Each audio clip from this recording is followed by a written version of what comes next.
Sonke simbonile uNjoko ebhekana nezivunguvungu endimeni. Kodwa okungihlaba umxhwele zinqumo zakhe eziholele ekutheni ekugcineni abuye egemini. Ake sibheke ubuhlakani abusebenzisile ukuzibuyisela ebalazweni. Woza nendlebe.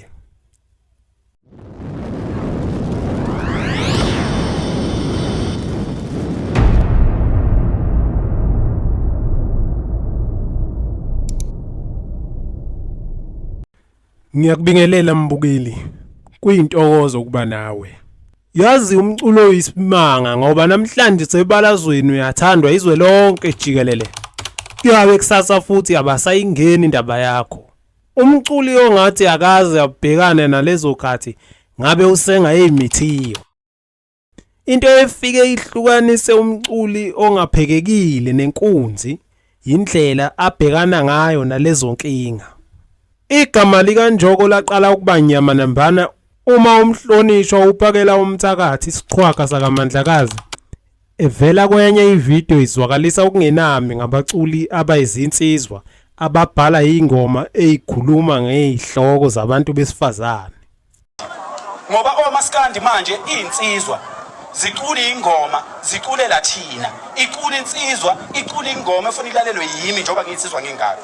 Nansi ingane yami indodana yami kufanele ngilalela ingoma eculwa umuntu wesilisa ethi umuntu wesilisa sengiqomile.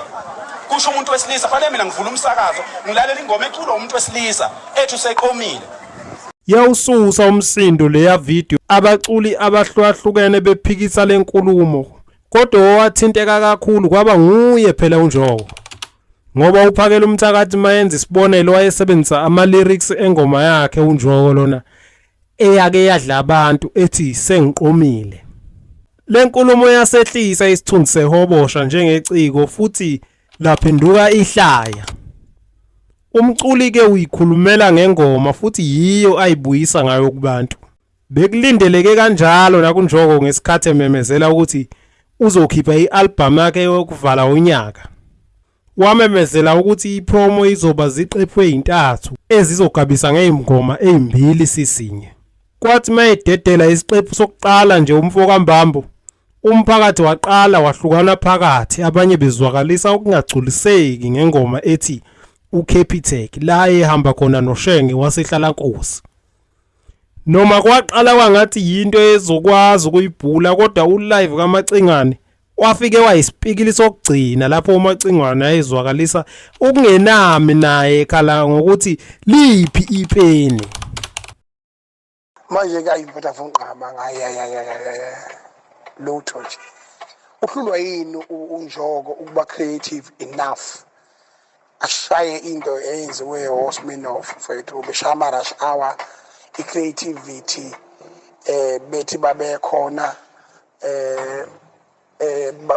bezimpilo ngedlozi labo noNkulunkulu basaya kude konke lokho liphi ipeni kubaculi liphi ipeni kubaculi ikandla leHortman. Lesisenzo ke samcika impela uNjoko waze wathuka inhlamba ebhekise kuye belu Macingwane. Noma wabuya esezoxolisa ngenhlamba yayisabeka kodwa waqinisa impela ukuthi ukhathele indaba kangizwe. Le album yaphuma ivele ingasalangazeleleki futhi abantu bekhomba ukungayithakaseli. Ngempela uNjoko bekubukeka selimshonele endimeni.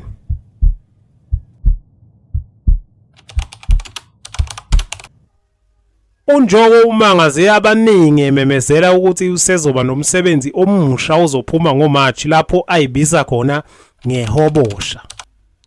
Wabe eqala njalo esikaza ingoma ethi wamemeza umamemeza.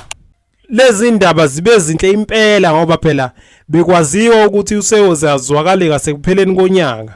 Kanti phinde kulokhu izinto zishintshile. Akapholisanga Maseko njalo wamemezela isingili ethi umamemeza lapho wapike khona umzukulu.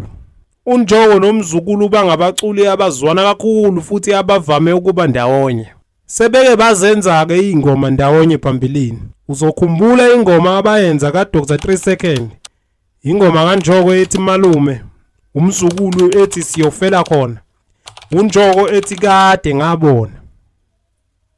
Zonke lezi ngoma zikuveza ngokusobala ukuthi uma kuhlangene uNjoko nomzukulu impela akulula ukuthi kushayeke eceleni. Kuba njalo-ke emakuhlangene amaciko azwanayo futhi akhululekelene. Nakulokhu-ke kusheshe kwacaca uma uNjoko eyidedela lengoma yamukelwa ngisho yesinedolo. Lolu lozolo lwengoma lwehlukile kakhulu kulezi uNjoko ayikhiphe ngoDisemba.